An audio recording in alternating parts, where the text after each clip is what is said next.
Ramazon hayiti insonparvarlik, ezgulik, saxovat va bag'rikenglik bayrami. Aynan mana shu muborak sana uzoq yillardan buyon yo'l xo'jaligi sohasida samarali mehnat qilib kelayotgan ko'plab yo'lchilarga ham o'zgacha baxt, quvonch va shodlik olib keldi. Yurtboshimizning davlat xizmatchilari va ularning oila a'zolariga munosib ish va yashash sharoitlarini yaratib berish yo'lida olib borayotgan oqilona va odilona siyosati, shuningdek, yo'lsozlik sohasiga qaratayotgan e'tibor va g'amxo'rliklari mahsuli sifatida Avtomobil yo'llari qo'mitasining 50 nafar xodimiga muborak Ramazon hayiti arafasida to'liq jihozlangan yangi xizmat uylari foydalanishga topshirildi.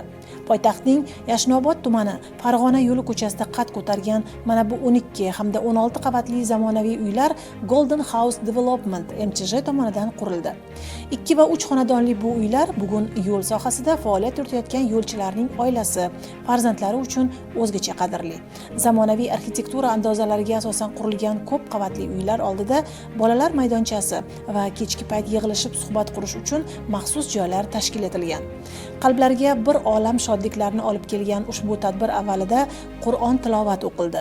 Alloh yurtimizni yo'llarini ravon, doimo Allohimizning tekislikda ravonda bu dunyoda mana shunchalik ko'p ishlarni sadoqatlarni qilyaptilar. Oxiratga bo'lganda bu qilayotgan ishlarni ajr va hasanotlaridan jannat firdavsdan nasib. Allohumma solli ala sayyidina va nabiyina Muhammadin va ala alihi va sahbihi ajma'in. Valhamdulillahi robbil alamin. Bi rahmatika ya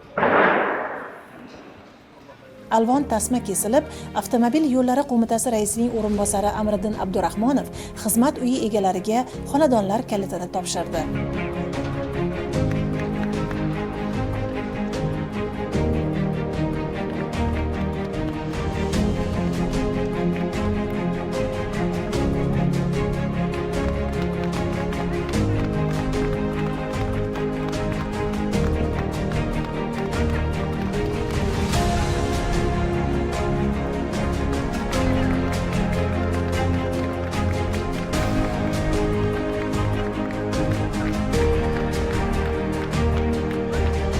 Qo'mitada boshqarma boshlig'i lavozimida faoliyat yuritayotgan Husan Hamroyev 15 yillik yo'lchi.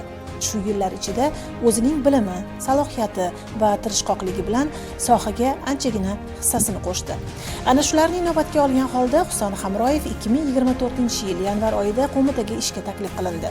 1 yil 3 oy ichida Husan oilasi bilan 3 marta turar joyini o'zgartirishga majbur bo'ldi. Sababi esa turlicha. Bu orada qarindosh urug', do'st yorlar uyida ham haftalab mehmon bo'lib turishga to'g'ri keldi. 2 nafar o'g'ilni o'stirayotgan Husanga bugun 3 xonali xizmat uyi nasib etdi. Xursandchilikni ifodalab berish uchun inson avvalo o'sha narsani ko'nglidan o'tkazish kerak va his qilish kerak. Yo'l sohasiga yo'l ishchisi bo'lib ishga kirganman. Har xil qiyinchiliklar, har xil sohaning ortidagi yutuqlar hammasini boshdan kechirdim. Hozir o'shani orasida 15 yillik faoliyatimdagi eng katta yutuqlardan bittasi shu xizmat uyida foydalanish, yashash imkoniyatiga ega bo'lyapman. Eng og'irlik narsa inson uchun bir joyga endi moslashganingda qaysidir ma'noda yana uyni egasi kelib xuddi ko'chaga shuna yukini olib chiqib qo'ygandek chiqqin deyishligi bu odamga juda og'ir botar ekanda. Chunki kechqurun uyga ishdan borasan, charchab, yana ertalab ishga chiqib ketganingda ortingda oilang qoladi-yu, oilang kimnidir qo'lida turgandek his qilasan. Bu yerda eng katta yutuq, yaxshi tomonlaridan bittasi qo'mitada bir hamkasblar bilan bir davrada o'tirganimizda oilamiz xuddi bizdan ajralib qolgandek bo'lardi. Lekin hozir shunday narsa bo'ladiki, muhit shakllandiki, o'sha oilalarimiz ham o'zi bir jamoa, bir yaqin oila kabi, nima deydi, o'zini his qiladigan muhitga kelib joylashdik. Bu juda katta xursandchilik olib kelyapti men uchun. Irani egasiga telefon qilib, iltimos menga bir 3 kun yoki 5 kun muhlat bering deyishdan ortiq qiyinchilik tug'dirmaydi. Qiyin. O'shanday azob yo'q inson uchun. Juda og'riqli narsa bu. Lekin hozir endi o'zingiz uyingiz bo'lishligi odam uchun umuman boshqacha kayfiyat, boshqacha ruhiy bir qanday ish uchun motivatsiya beradigan eng katta sharoitlardan bittasini yaratib berdi. Bu uchun davlatimiz rahbariga mana shunday davlat xizmatchilari uchun bosqichma-bosqich sharoit yaratib berayotganligi va bu uni orqasida o'sha davlat xizmatchilarining oila a'zolari qolaversa atrof muhitdagi ishchi xizmatchilar orasidagi obro'yning ko'tarilishiga ham bir sabab bo'ladi. Hozir mana shu bayramga juda katta sovg'a bo'ldi, yangilik bo'ldi. Hatto bundan ota-onam ham bexabar. Inshaalloh Xudo xolasa erta bayramga viloyatga borganimda ota-onam uchun ko'rsatadigan eng katta yutuqlarimdan, sovg'alarimdan bittasi mana shu bo'ladi. Ayniqsa bu shodiyona farzandining yutuqlarini ko'rayotgan ota-onalarga alohida ko'tarinkilik bag'ishlaydi.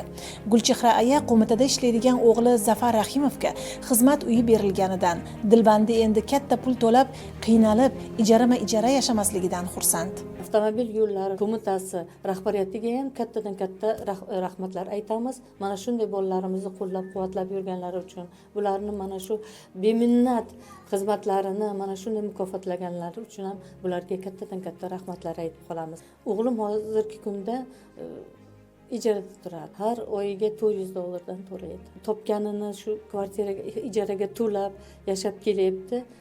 Rahbariyatimiz bularni qo'llab-quvvatlaganlari uchun juda ham katta rahmatlar aytaman. Chunki yoshlarimizga bu juda kattadan katta e'tibor.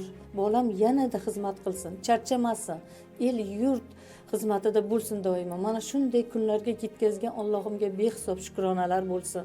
Mana shunga yarasha yaqinda administratsiya tomonidan bolamning xizmatlari uchun menga vafo va sadoqat ko'krak nishoni bilan meni masalan tabrikladilar kelib. Shunday Xudoga shukrona aytaman, shunday farzandni tarbiyalaganimga ham rahmat, bolamga ham rahmat, mana shu rahbarlarga, hammaga kattakon rahmatlarni aytaman, shukronalar bo'lsin.